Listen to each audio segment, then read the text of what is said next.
Student Preview. To preview your course just like a student would, there's a tool inside of Blackboard that will allow you to do this, and this is called the Student Preview. At the very top of your course, once you've entered inside your course in Blackboard, you'll see a little icon that looks kind of like an eye. This is the Enter Student Preview Mode button. So let's take a look. Right now we can see that I'm in an instructor view and we have access to everything that an instructor has access to. But to switch over and to see our course from a student perspective, we'll go ahead and give this Enter Student Preview button a click. So we can notice right away at the very top of the screen it says Entering Student Preview, and then it says Student Preview Mode is on. It's this big orange whole header here at the top, and this lets us know that we are now previewing as a student. And if I look down, I can see only what a student can see. I don't get to see everything else that I used to have privilege to as an instructor. So now when I go through, and if I were to take an assignment or something like that, like maybe I'll take the planet paper, and I'm going to go through and I'm actually going to write a submission. Hello, there it is, and I'm going to submit that off. So now this demo student, right, is going to actually have submitted an assignment, and I'll show you how to grade that here in just a moment. So here I can go through the course, I can actually look through the entire thing exactly like a student, and then when I'm ready to, I can pop back over and look at this course from the instructor perspective and actually grade that student if I want to.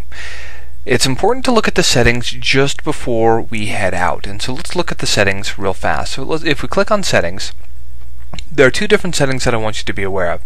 The first one is delete the preview user and all of the data. This means it makes it like the demo student was never in your course. You can pop in, you can preview around, look around, and then when you're done, when you exit the student preview mode, everything goes away that you did as far as the student. If you want to keep the preview user data, then this is where you would select that. So you would say, okay, go ahead and keep the preview user data and then save. And what this does is it keeps a user inside of your course, and that's how you can go back and you can grade them, things that I was talking about before. If this top option is selected, everything goes away. It's like you were never there. The bottom option allows you to go in and actually create that user inside of your course and grade them. So I'm going to select the second option so that I can test my grading.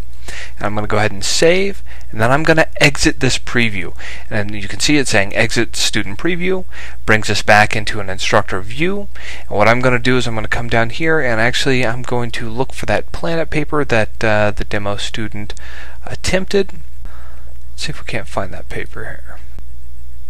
Okay, so here we are, and I can find the planet paper. I see that there is a submission that needs my attention, and this is important. If you take a look, the username for the demo user is your last name underscore preview user and your first name.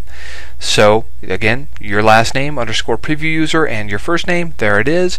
If I come in here and look at this attempt, let's see what we have. And oh, there's my hello. Well, that's at least worth a 99 percentile score there. So that one has been submitted, and we can pop back over to the Grade Center, and I'd be able to see that the planet paper right there for the demo user for McDaniel underscore preview has been graded. So from this point out, that's how we use that student preview tool. Hope this helps.